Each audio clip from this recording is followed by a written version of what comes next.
Hello mga kagwangs! For today's video ay magluluto po tayo ngayon ng ating putahe kasama ang aking mga ibon. For today's video, kay di ko kanito siya hindi ko nga sila isama sa video. Ang iingay nila dun sa kulungan, gusto nila lumabas. For today's video ay nag-start na po tayo. Tayo po ay ngayon ay magugulay ng patula with meswa. So ito na po ang aking ginagayat-gayat na patola. So malapit na po ako patapos ng aking patola. Let's proceed. So ayan. Ito pala yung aking mga ibon.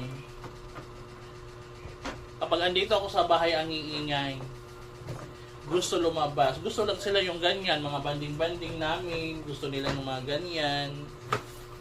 Nandito lang sila sa balikat. Masaya na sila niyan. Kasi kapag nasa kulungan lang sila, ang iingay. Gusto lumabas ang mga bibi na to. Ang iingay nyo. Para kayong mga iwan.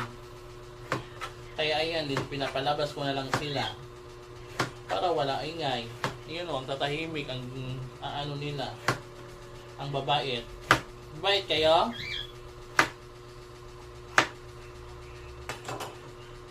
So ayan. Hindi pa ako marunong maglotso. Titingin lang ko tayo sa YouTube sa nakita ko kanina. Meswawaw. Ito ang meswawaw. At saka karning baboy. Ang ating subak. So kukuha muna tayo ng ating sibuyas.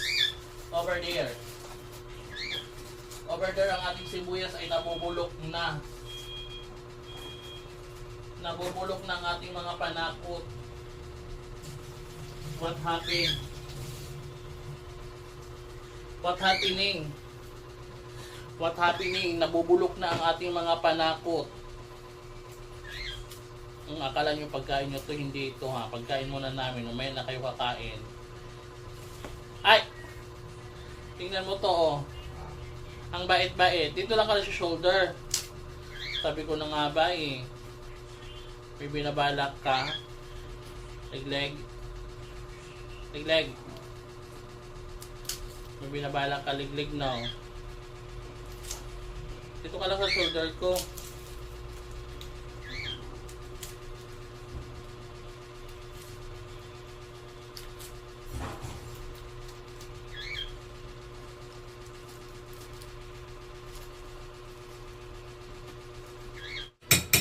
Okay na to.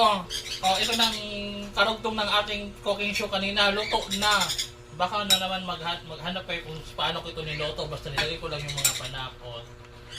That's it. Pansit. That's it. So ito mga wangs yung aking niloto. Sinortcut ko na kasi baka kayo makagaya. Char.